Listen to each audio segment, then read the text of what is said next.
What's up YouTube, NTG here, bringing you the ban list. Finally, it dropped after all this time of waiting, and as you can see before you, it's quite big. They did do quite a lot, to be fair. There are some cards that didn't get hit that some people are questioning, so when we get to them, we'll go through and try to explain, in our opinions, why they didn't get hit. And then there are cards that got hit that maybe you'd probably go, why? So, we'll start off with the banned cards. The cards you can now no longer play in the TCG Advanced format. And to start off with Dynamite Knight, the True Draco Fighter. Now, I can see the reason this got hit. It was kind of a pain in the ass. It was more disruptive than the Ignis Heat, purely because of the traps it used to bring out, and then its effects were then, because it was dead, the trap cards were more effective than the spell cards, so that's completely understandable. Next up was True King Lithogasm, the Disaster. I can understand why this got hit as well, purely because, you know, the banish free from your opponent's extra deck, it was always a really, really dangerous first turn, which kind of combos off really, really nicely with DeLong first of the Yang Zing. So obviously these are both Dino hits. It's a bit disappointing that DeLong got killed. But the issue is, in Dinos, they could play it at one, and they didn't really need to worry. So you had to kill it or not bother at all. It does hit Yang Zings and stuff like that, and that is the downside of the ban list. Is some decks get indirectly hit. Obviously, you look in the past of stuff like Reasoning got hit, Rhoda got hit, and it hits kind of indirect support and then hits the support itself. Another one is Grand Soil, the Elemental Lord. That got hit purely because of upcoming hand loops with Firewall Dragon and stuff like that. It was a bit of a disgusting play. So I'm glad they hit that before it came out, just like Tyrant Neptune. Next up, of course, no surprise there, Zodiac Broad Ball and Zodiac Dryden are now banned as well. So Zoos are pretty much not unplayable, but just not as strong as they can be. Finally, on the ban list that you can now no longer play is a Daigusto Emerald. It's a bit of a shame Daigusto Emerald got hit, but I can understand it. It's one of the best rank 4 kind of cards you play. It's a shame because Zoos weren't abusing it as much as they were. So the ban is a little bit late. Hitting him to 1 you could probably kind of get, but again, it's the exact same as DeLong. People play him at 1 anyway, so you've either got to ban him or not bother at all. That's probably my biggest disappointment in the ban list, but I can kind of understand where it's come from. Okay, so now onto the limits. The cards you can now play one of and one of only. So Draco got their second hit on the ban list, and that is with Ignis Heat, the True Draco Warrior. At 1, I can kind of understand it. People were playing it quite a lot. It probably would have kept the deck more live if Dynamite was at 1, maybe. But obviously what you do need to mention, or what I will mention on this list before we go much further, is that Ignis Heat, you know, it's kind of, I can understand it being hit at 1, it makes sense. Next up, Miscellaneousaurus. They really don't like the Dinos, and that's probably more because of Worlds and what they fear might happen if we do follow the OCG. So they've just kind of hit all 3 big decks at once, and as you can see from these cards here, that is basically exactly what they have done. Zodiac Ratbeer now goes down to 1. To be honest, they weren't abusing Ratbeer as much as you would think at 2. The Zodiac deck kind of evolves and develops as it goes, so you can kind of understand why it's been hit to 1, but I don't think it's that much of a surprise on there. Dark Hole to 1. That's a surprise to me. I quite liked it at 2. I never really saw a huge issue with it at 2. But alongside this, they also hit Interrupted Kaiju Slumber down to 1 as well. Which is quite interesting, really, because I personally thought Dark Hole was okay at 2. Interrupted Slumber, yeah, okay. It saw less and less play in the sense that because it was more of a side deck card, you very rarely saw it hit its full potential, but still very, very understandable on that one as well.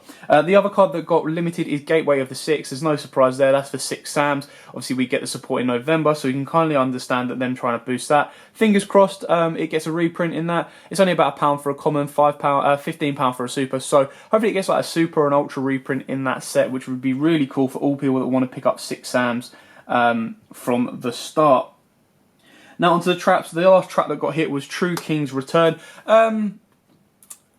Yes, I get that because the loop effect was really, really cool. It's a shame because I think the artwork is amazing. Going down to 1, it's still very, very viable and playable in the deck. But, you know, I think it's still a great card. And at 1, you'd definitely still play it. Maybe you've got to kind of question whether Apocalypse should have been hit, because that can be quite disruptive as well. But I think the fact that Apocalypse on its own can't do a huge amount, whereas Return still can, is probably why. Now coming to 2, we get Blackluster Soldier Envoy of the Beginning. You can now play this guy at 2, which is really, really cool. Obviously, he doesn't dominate as much as he did, but he can still be very, very useful in certain decks.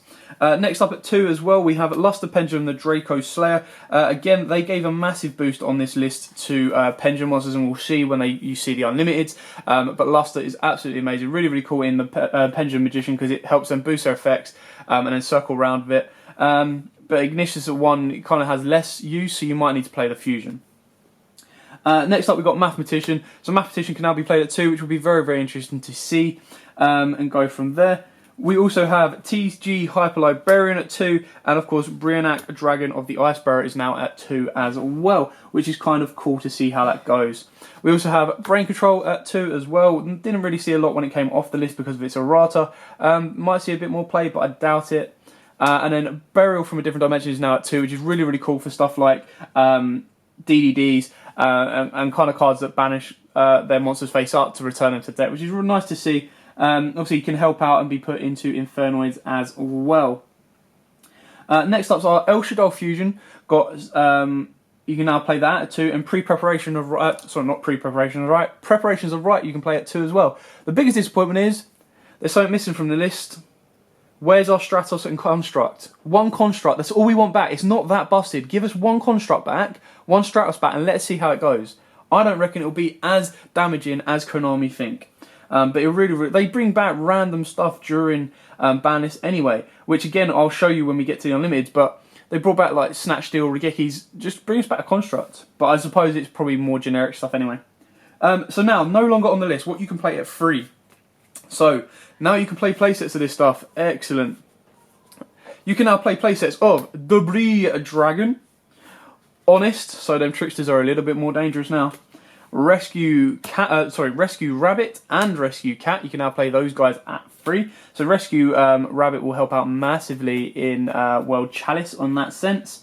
Summon the Monk is now at 3, so Harpy's got a bit of a boost. It would be nice to play these in a bit of a Dark Magician or any kind of rank 4 span deck. Maybe even Heroes might benefit quite a lot from that. And then we go on to Witch of the Black Forest is now no longer on the list. We kind of got this from Sangan. It was kind of a Forceus event. It got the errata in a most recent reprint, so it's not too hard to pick up. Really, really cool to have this guy back, this card back in general, so it'll be fun to see how this plays out. Now onto the spells. Charge of the Light Brigade. It's very, very interesting to see this come back. Nice to see Light Swans get a bit more of a boost, maybe to be played more as pure. I'd love to see a Light Swans be played pure and do quite well, but it is a very, very luck-based deck, which is what you it's kind of a draw to it. It's kind of like an addiction. You're always gambling when you play the deck. Dragon's Ravine is now at 3 as well. And the last one coming off the list is Wavering Eyes. That is why Pendulum's got such a big boost, because Wavering Eyes can now clear off your Luster Pendulums, help you cycle around whenever you need to.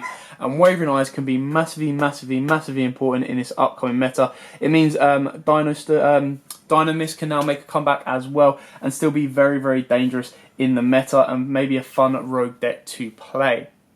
Anyway, that is the ban list. That is my thoughts. So as you can see, what is missing off the ban list, in personal opinion, or what people thought would have got hit, is obviously stuff like Masterpiece and Brilliant Fusion or Seraphonite, or on top of that, Dragonic Diagram. Now, Dragonic Diagram didn't need to be hit because they've already killed the main dinos that were the issue, and they've already kind of killed the main Draco issue in the deck as well. Obviously, Heritage is still a thing, which is quite a nice little plus draw. Masterpiece is still a thing. It's interesting they didn't move it down, maybe limit it or semi-limit it, because it still means he is a viable play. But they probably wanted to see how Dracos do with a bit of a handicap in the upcoming game to see how they operate. In regards to Brilliant Fusion Seraphonite, maybe it wasn't a huge issue having Brilliant Fusion and Seraphonite. Yes, it might have a bit of an issue, but because it wasn't dominating in the Zoo Draco format, they've kind of just gone, we want to get rid of dinos, we want to get rid of Zoo, and we want to kind of hurt Dracos quite a bit. So they've kind of shook the meta up. They haven't killed. They killed the main 3 decks that were going to be an issue, and they've kind of left it open for interpretation and for everything else to come at it. So that is the ban list, guys. I hope this helps.